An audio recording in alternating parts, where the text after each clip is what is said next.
پہلا مرحلہ یہ ہے کہ پوری دیانتداری کے ساتھ دونوں میاں بیوی اپنے مسائل ڈسکس کریں، لیکن not in the presence of their children, علیحدہ سے بات کریں، چونکہ اس کے بہت زیادہ نقصانات ہیں، خود میاں بیوی کو بھی، بچوں کو بھی۔ لہذا نمبر ایک تو یہ ہے، بعض فیملیز میں ایسا ہوتا ہے کہ دونوں کو شکایت ہوتی ہے اور چپ چپ جلتے رہتے ہیں،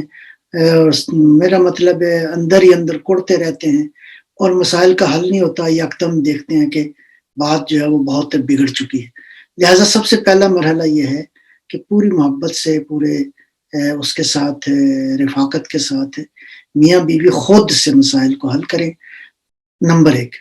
نمبر دو یہ ہے کہ آپس میں طے کریں کہ ہمارے مسائل میں باہر سے کوئی قوت اثر انداز نہیں ہوگی۔ انفارچونیٹلی یہ ہماری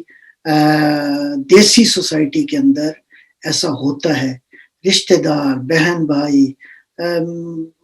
بیوی کے رشتہ دار، شوہر کے رشتہ دار، سم ٹائمز فرینڈز جو ہیں وہ اتنے طاقتور ہو جاتے ہیں کہ ان کی پرسکون زندگی کا کھانا خراب کر دیتے ہیں۔ تو باہر کی انوالومنٹ بالکل پوری طرح سے طے ہو کہ کوئی انوالومنٹ جو ہے، کسی کا تبصرہ ہمیں اثر انداز نہیں ہوگا۔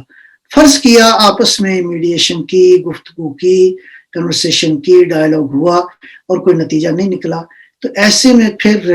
کسی مشاور سے رجوع کرنا چاہیے۔ مشاور بھی ہر کوئی نہیں، جو کوئی سفید داڑھی والا آپ کو مل جائے اس سے مشورہ کریں، کوئی خاندان کا بزرگ مل جائے اس سے مشورہ کریں، نہیں، وہ جو اس معاملے میں مشورہ دینے کے اہل ہے اس ایکسپرٹ کو تلاش کیا جائے، وہ مل جاتا ہے کوئی نہ کوئی، ایسا کوئی مسئلہ نہیں ہے اس سے، اور وہ آپ کے ساتھ دلسوز بھی ہو، یعنی ایسا نہ ہو کہ مشورہ دے اور آپ مشورے میں مطلب معاملات جو ہیں خراب کر دیں۔ لہٰذا کوئی دلسوز جو واقع میں آپ کو جانتا ہو، یا مثلاً کم از کم مشورہ دینے میں وہ آدمی درست ہو، تو میں سمجھتا ہوں کہ باہر سے مشورہ لینے میں بھی کوئی حرج نہیں ہے۔